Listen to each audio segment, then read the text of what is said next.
Morning. Ayan, luto na ang ating suman na malagkit.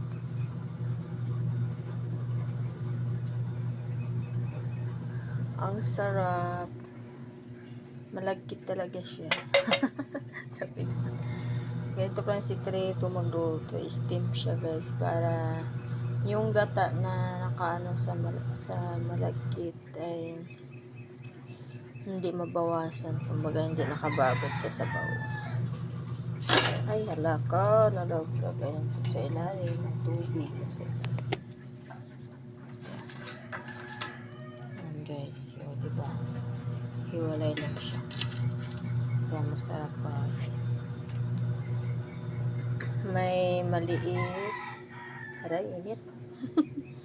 May malaki. Depende sa dahon guys. Sayang kasi yung dahon.